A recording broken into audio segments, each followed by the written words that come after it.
Hey, welcome back. You've made it to session 3. Now, at this point, you're probably like, mate, when am I going to get to use sound? Because I thought this was a journey into sound. We had a little taster in the last one, but when, you know? And yeah, just hang in there. We're just coming into it now. We're going to start using our voices in this session and really open things up. So at this point, you would have done the first session where we started to go into silence and to create this awareness, okay? And then from that space, we started to then soothe the nervous system, start to relax the nervous system, start to let go of these, stress responses that our body is going into, so that we're not always on guard, we're not always in a place of threat.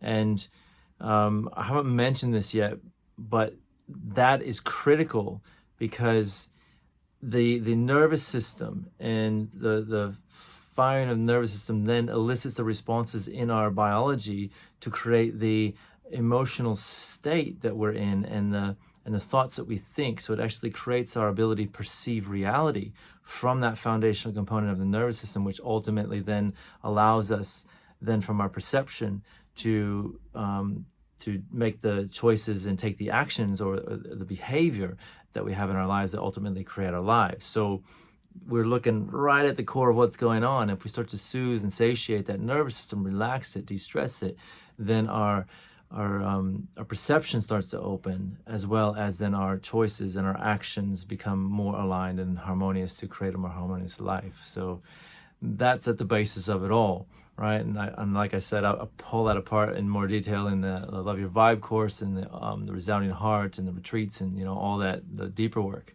So that's the first one. Then we came into as we have that satiated nervous system, we've come into a place of silence, and we have an opening for listening to happen.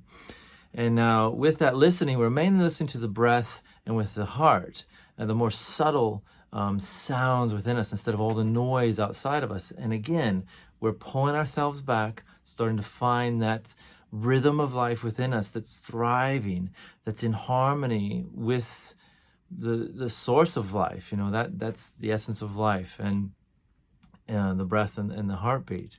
And from that, all else emerges. And in the listening, if we create that space and we start to come into harmony, the thoughts start to balance in that, the emotions start to balance, and we come into this place of equilibrium, of peace, of harmony. And from there, then we have a capacity to hear more deeply the things around us and the world around us, which allows us for a greater insight, a greater awareness. So back to the first one, so the silence, all this stuff works together. So, and this is why we haven't just gone into the sounds and the expressing of the sounds, because you've got to create a foundation first. And so we're there, we've created a foundation, silence or awareness, then the listening, the intentionality. And so in that listening, you start to then gain the capacity to set an intention. You start to notice where you are, and you get these little moments. You hear these things around you that say, oh, go this way or go that way. Like your intuition then has a space to start to speak to you. And this is a place of insight, is when you're in a place of silence and open to a deep listening, okay? And then from there, now we're moving into this third component, which is the expressing. And underneath the expressing is the sound. So we're working with sound and we're letting the sound express. And now with our Western mind, what we tend to do with sound and music is we think entertainment, and it's something passive. I'm just going to go and listen to these sounds and enjoy myself, right? Yes, fantastic. Sound is very powerful in that way, and it can be very passive, but the truth of it is, and what science is showing, is that even if you just sit there and listen to music and you're not like, in the mosh pit pounding the dance floor or anything, you're still moving in your mind. Your mind is firing the same neural pathways and the same aspects that control your motor control that you would if you were dancing. So if you're sitting completely still and listening to music, your brain's still pumping as if it was on the dance floor or in the mosh pit, right? How cool is that? Like I said, it's the most active thing we can do, is listen to music and then play music on top of it, right? So that concept then of it being passive is a misconception that we hold in our Western mind. You look in ancient cultures, traditions, and religions even, you'll see that it's a very interactive process. And we've laid the foundation with the silence and the listening, which allows for the awareness and intention. And that's the basis of then using sound. See, I could say, I love you in 20 different ways. I love you. I love you. I love you. Like, you know, the different intonations, it's still the same sentence, a different tone, a different rhythm, a different awareness of where I am in myself as I express those sounds. So that then is the foundation of using sound. And this is what a lot of us miss, is that it's not just, just spitting out sound, or I love you, just throw it out there. It's that you have some awareness that inspires an intentionality that then allows you to express it, right? So I hope that makes sense, right? So this is the key to it all. This is where you really start to embody the power of sound, is when you layer the awareness and intentionality upon what you're expressing. Aha, right? And you'll find this naturally. See, this is one of the things I start to talk about expressing. You might have cringed a little bit just in me saying, oh, we're going to express, we're going to use our voice, because we are told, you know, through our lives to be seen and not heard, or to be quiet, or, God, is that your singing voice? You sound horrible, or, you know, whatever it may be. And we have so much baggage attached to our voice and how we express. And it's literally a metaphor for how we live our lives. If you start to listen to people around you, the way they talk, you'll start to notice, you know, if they talk really high and sweet and soft, like they're not really in their power.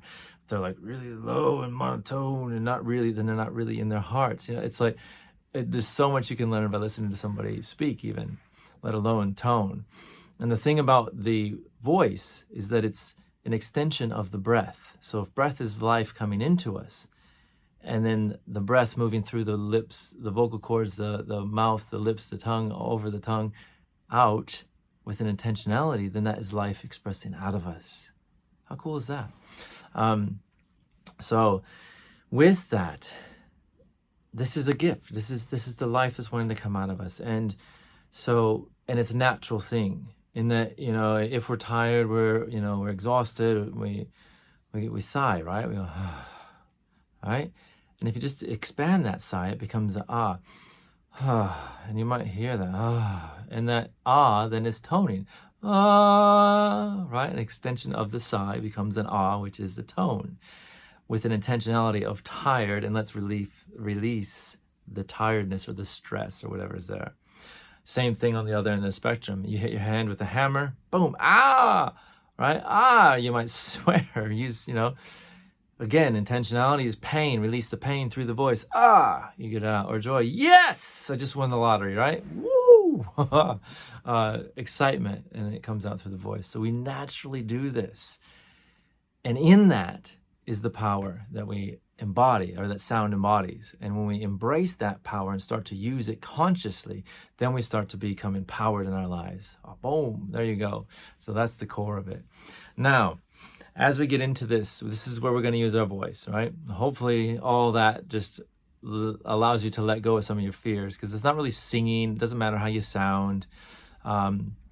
We're going to use in this meditation is actually a meditation that comes from the Love Your Vibe course, which I mentioned before. It's towards the end of it. It's a practice called Who into the Divine You. Now, before you get all weirded out because that sounds airy-fairy, it's just a practice that we're going to start to experience how our voice works and how we have power in the sound of our voice, okay? You're going to start out with a breathing process, which is it's called 20 connected breaths. I've learned it from Leonard Orr, who is the founder of Rebirthing Breathwork. Powerful practice, which is something I infuse in the final session, the fourth one. But for now, this is just a lean into it a little bit to start to see how that breath can actually change our biochemistry and start to elicit a response in our perception.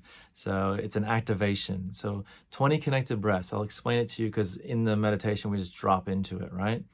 So it's 4 short and 1 long breath. In through the nose, out through the mouth. Looks like this.